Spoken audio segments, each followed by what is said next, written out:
Well, welcome. I'm back, and this will be a discussion around something that is very near and dear to my heart, and that is our values. And and I think that long ago, several years ago, I had him, and he said something. It was actually funny because he was speaking about strategy, and we got into this discussion around culture and values. And I believe for him, it was kind of like a throwaway remark. It wasn't really central to his presentation, but he said, "Your values aren't your values until they cost you something." And that just stuck with me. And I've used it over and over and over and over again. And I hear in the work that I do, I hear lots of people and lots of companies talk about values, mission, and vision. Now, we have to recognize that most of the time that's what we do with them. We talk about them. And we fail to understand the leverage that having values provides when we're trying to build something that's scalable and sustainable. They're actually tools that need to be used and operationalized, not just words. Now, here's what values aren't. They are definitely not something to be painted on a wall. They're not something to be used as marketing. They're not something that we need to hand out to people. Now you can, but that's not the objective. They're also not a project for the leadership team to do and check off their box. It's not just, oh, we got values, we're done. Oh, we did the mission and vision, we're done. I can't tell you how many times I've walked into an organization and I've had a meeting with the leadership team and I've asked them, do you guys have values, company values? Do you have mission and vision? And they all nod. And then I say, okay, what are they? And everybody at the table kind of stumbles and mumbles, and they all go searching through their notes for something. To which I say, okay, understand, not a problem, but let's just say you don't have any at this point. Because if the leadership team doesn't know them kind of right off the bat and isn't using them every day, then they might as well not have them. All right, because these things are meant as they are really points of leverage in an organization, and I'm gonna explain what I mean by that. But the other reason I say that we shouldn't put them on a wall is based not on my understanding, but I also and I'll put this in the show notes so you have the link. It's Andrew Huberman's podcast, and he says that anything in our and he's a doctor of ophthalmology, I think, as well as a neuroscientist. But he said that science will tell you that anything that is repetitive in our visual field, we ignore after a couple times of seeing it. And so, for instance, one of the companies or several of the companies that I've asked this question to actually have their values painted on the wall when you walk in the office. So all of the people sitting at the table walk by that wall every day. And those things are big on that wall. They're not, painted small. They're 12, 18 inches tall. And yet none of them knew what they were. Now this is also back to the theory of I'm going to put my goals on a sticky note and put them on my bathroom mirror or whatever, and that'll help me achieve my goals, which is also a fallacy. Now, what Huberman does say is that if you move those every couple of days to a new spot, okay, that'll help you because it's new in the visual field. But if it's on your bathroom mirror after about the third day, you're not even your brain is not seeing it. It's normal in that field, and it's a routine that it doesn't notice anymore. So when I say don't put them on the wall, don't I'm not meaning you should never do that. I think that the best way that people can leverage values is to use them. And I tell everybody that I work with, if you're going to have company values, which mission and vision are important, I will say people spend kind of far too much time arguing about which is which, mission and vision. They're like, well, is that the mission or the vision? I prefer to go with purpose. So I prefer to have in a company, I prefer to have values and purpose. Why do we exist? It's easier, right? But for a human, for an individual, I think there's three things. We need values, we need whatever our intention is, and we need to have a shared vision of the future with those that we care most about. Those are the three things I think we need. And I think to be honest with you, I think the lack of having clarity around this as as an individual, as a person, every person should have these down for themselves. I really think this is why we see so many people moving from job to job. And my rationale for that is that if I join a company and I haven't really clearly defined my own values, my own intention, and my vision of my future state, my vision of my future reality with those I care about, then when I go into an organization, am I adopting theirs? Like, is that the theory? The theory is I'm just going to align with whatever they believe. And what my belief is, and this isn't scientifically proven, is that oftentimes what happens is we work for somewhere, and after a series of after some months of being there, we start to feel like there's a mismatch. And it's typically around these things. There's a mismatch in your values. Now, you haven't declared your values, but remember this. If you're going to write down your values, you're not creating them. You're simply getting still, getting quiet, and asking yourself what you already believe. Your values are already there. You can look in your past behaviors and you can find your values because you behave in a way that aligns with your values. That's what values are. So this isn't an effort of creating ones, it's an effort of thinking about what they are so that you can actually write them down and codify them. But if you haven't done that and something happens at the company, it's typically we get crossways with values. Somebody did something that is contrary to what we value, or an intention that we have about what we want, or our shared vision of the future. And most often, people are going to leave organizations when those things don't match. So what we could do on the front end as a person to take some personal accountability for this and really drive this process is be clear on those things and then make sure that they at least align with the company that you're going to go to work for. They don't have to match exactly, but they have to at least align so that you're striving towards that same future because ultimately you are inviting them in to somehow be part of your future vision for yourself, your shared reality. Typically, if before you work for a company, you're going to have that with your spouse, with your family, with your friends, whatever that group might be, the people that you care most about. And then at some point, yours needs to align with where you went to work so that you're both moving in that same direction so that the organization's vision of the future includes you, includes what you want, and is moving you closer to your shared vision. Again, none of these have to be the exact same. They just have to be in alignment because when you're out of alignment, that's when things go haywire. That's when we feel like things aren't right.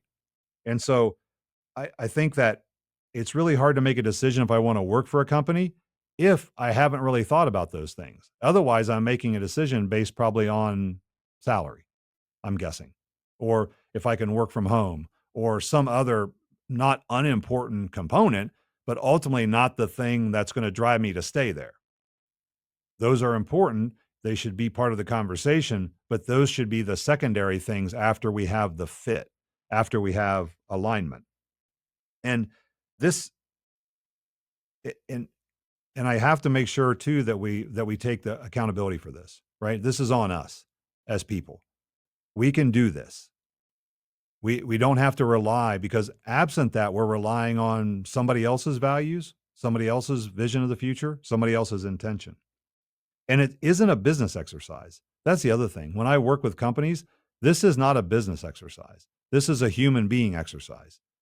And it is one of the toughest ones that people do. And I know this for a fact because I've worked with a number of companies where we've gone through we've either started because they had no values, they didn't have any values that they had shared with anybody, or they had ones that were not a fit anymore. And we redid them. And it is labor intensive. It's a heavy lift. It's frustrating. It isn't quick. People get aggravated. They want to just, okay, just let's just use these and move on. They want to get out of the discussion and they want to get out of it because it's meaningful. It's important because once we have those, again, I want to go back to a leverage point. This goes, macro, micro, because I believe Miyamoto Musashi, who wrote the Book of Five Rings, there's a little clip in that book that says, from one thing, know 10,000. And that's a leverage point, right? So if we have something we can apply at an individual level, at a team level, at a divisional level, at an organizational level, that's valuable, something that scales up and down. And this is that. Because if I have my values, if I know that we stand for certain things, the goal as a lead, if I'm leading in an organization, if I aspire to be someone who leads, the verb, not the noun, if I aspire to do that activity, then what I want to do is make sure that I'm leveraging those values because that's scalable. If somebody comes to me with a challenge, an opportunity, a problem, call it what you will, I want to figure out how we apply those values as the solution. Because if I can do that over a period of time, those people start to understand that's a tool they can use to reach their own conclusion without coming to me. So now I've created scalability in the organization, and I've created confidence, and I've created predictability because now I know how they're going to arrive at a decision. I'm not going to judge the outcome because the outcome is often out of our control. So we don't want to do that. But I do want to talk about what is the quality of the decision versus the quality of the outcome. Those are two separate things. And I want to focus on how they're making the decision, not the outcome of the decision they've made. Because you can have a great decision and a bad outcome, or you can have a bad decision and a good outcome. I run a red light, bad decision. I don't get a ticket or an accident, good outcome. Doesn't mean I should run a red light all the time, right? So if we and this also is a process, not an event, especially for individuals, because I can tell you now that there are slight changes in my values over the last 30 years that I've been thinking about this. There have been distinctive changes in my intention and also in my wife, Lisa, when we have a shared vision of reality. That has changed. 20 years ago, it was something completely different than it is now. And that's okay. But you have to revisit this in some cadence, right? We'll get to that in a little bit. So I thought in order to make this kind of real, I'm going to share my own experiences of how I've used them personally lately to make a couple decisions. So my values, if you go to my website, they're there, are evolve, roam, provoke, ponder, and appreciate. Right. So and then also whenever you do this, one thing, always make them verbs, never nouns. The one thing that I see over and over again is I see companies that come up with values that are nouns. Uh, You can do that, but the challenge is values are action based. You want them to lead to somebody doing something. It's hard to do that with a noun. Like when somebody says, um, let's say quality. That's one you see all the time. There's a couple things to think about here. Things like quality, honesty. Those okay, so they mean something, but they mean something different to everybody. And the second thing is, would any of your competitors or anybody else not claim those as their own? And if they can, then those are, I think Lencioni calls them table stakes. Those are just things that everybody expects you to be. You can't really claim them as values because, quite honestly, as a company, you want your values to be a differentiator. You want them and to be, another level. You probably want them to be somewhat exclusionary. You want it to be a strong enough word and action that you don't want it to be all inclusive. You don't want everybody to agree with it. That's one of the challenges we have too, is we want everybody to like us. And that's not the way this works. You want to find the group of people that believe what you believe. If we go to Simon Sinek, not everybody's going to believe what you believe. And if you cast a net that's too wide, you're going to end up with trouble on the back end. So evolve, to develop slowly, often into a better advanced state. So my statement around that is I will seek out challenges that align with my values and remain in a constant state of learning so that I may become the best version of myself. That's what I mean by evolve. And roam, to purposely travel unhindered through a wide area. And so I said to that one, I will seek and serve and allow my purpose to arise from those efforts. And I will savor the relationships, experiences, and journey without regard to the particular end. So for me, it's more about the action than it is about the outcome. Provoke, to stir up and arouse or to call forth. I will feel deeply and engage with others who desire the same because passion is what makes life a worthy endeavor. That's my belief. I will ponder, consider or think, especially quietly, soberly, and deeply. I will be comfortable not knowing and curious about all people and situations as each of them presents me with an opportunity to learn. And finally, appreciate, to recognize with gratitude and grasp the nature, worth, quality, and significance of. I do not deserve anything and will treat each person, each day, and each experience as a gift because things happen for me and not to me. So I want to appreciate everything. Now, my intention, this has been my intention for the last several years. I want to take up less space, consume less, have a smaller footprint, and be free and create more than I consume. So in all things, I want to be smaller, I guess is what you could say. Take up less space. Now, this means physically, emotionally, and also space in a conversation or a meeting. I want to, because if I take up less space, it creates more space for other people. And I don't want to have a bunch of stuff. There's a consumer piece of this as well. I want to scale down what I have because I'm not big on maintenance. And the more stuff you have, the more stuff you got to take care of. And to be quite honest, I'm not really good at that. And I have other things I want to do with my time. And so for me, that's my intention. Now, my shared vision of the future and my shared reality with Lisa, we find places that feed our soul. And typically those are going to be places that are more outdoors. And as I shot her a text on my way in here, warmer. I'm like, we just got back from Florida. It was in the 90s. And I texted her on my way here to record this and said, you know what? I need to go south again because this mid 70s stuff's for the birds. It's not near warm enough. Um, we're looking for smaller, more active communities where there's people that create. There's artists because my wife's an artist. Innovative and counterculture types where everyone's welcome. It's inclusive no matter where you're from, and where you're never judged, but your contribution is always valued. You know, someplace that's welcoming where you have people from all over, and there's no judging that goes on. It's all about contribution. And then the last thing is, years ago, I came across this quote they attribute it to Michener, a couple other people as well, but it's called The Master in the Art of Living. And it's always stuck with me because when I think about how I want to live my life, this is essentially it.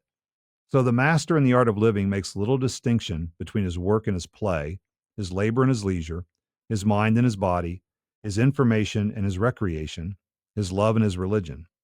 He hardly knows which is which. He simply pursues his vision of excellence at whatever he does, leaving others to decide whether he is working or playing. To him, he is always doing both. And about 9 years ago, I came across that quote and it just stuck with me because I think about the last sentence. He simply pursues his vision of excellence at whatever he does, leaving others to decide whether he is working or playing. To him, he's always doing both. And that's much how I feel now. Um, I'm on the phone with a couple people this week, and they're not clients. They're not paying me. They're just people that I know who had a challenge. And I said, hey, do you want to jump? Happy to talk to you about it. Jump on the call. So we'd be on a 30, 45-minute phone call. And they're like, so they were very appreciative, but to me, it wasn't work, wasn't play. I was just doing the thing that I do. And most of it's based around service. Somebody has a problem. If I can help, I help. I'm not a cab driver. I don't start the meter running when somebody starts talking to me. Um, it's just a matter of, can I help? And if I can, then I will, which is another part of kind of the values that I have from my upbringing. Now, with that in mind, I had a few recent decisions to make. So one of them was I have a office down here at Versa in Columbus. Had it for several years now. I've worked down there. Did open co-working for a couple of years, and I had an office.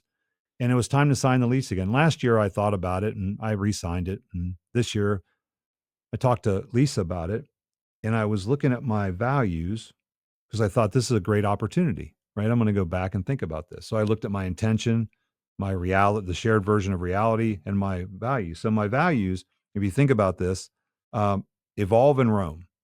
So let's pick a couple. So I want to roam. I want to get out and I want to move, right? I don't want to be sedentary. I also want to evolve always. I want to always be thinking about what's the next best version for me. And with that in mind, and also consuming less, taking up less space, right? And and this is where it gets back to the original statement I made about your values aren't your values till they cost you something. This will cost me something. Now, it'll actually save me something from a monetary standpoint, but it'll cost me inconvenience. It'll cost me in ways that I haven't figured out yet. But it also allows for my work, my message, and I guess you call it my brand to evolve, right? I think that it's important, and it also serves as a forcing function or a liberating constraint, if you would, because now I'm going to take the step to go back to open co-working. It'll, I'll have a little more work to do in some aspects, but in others, it can be it'll change the way I work. I don't know in how many ways, but to me, it made sense because it aligns with my values and my intention. And my intention is to take up less space. So, do I need an office? I don't need an office. Was it convenient? Yeah, it was very convenient, but I don't need it. Right. So we're gonna do this experiment, explore, experiment, evolve. We're gonna run this experiment. I have no idea what'll happen. It'll work. I'll learn something from it and it'll be okay. But it's gonna be a little uncomfortable and bumpy at first. But it does align. It felt right to make the decision. Um, and it's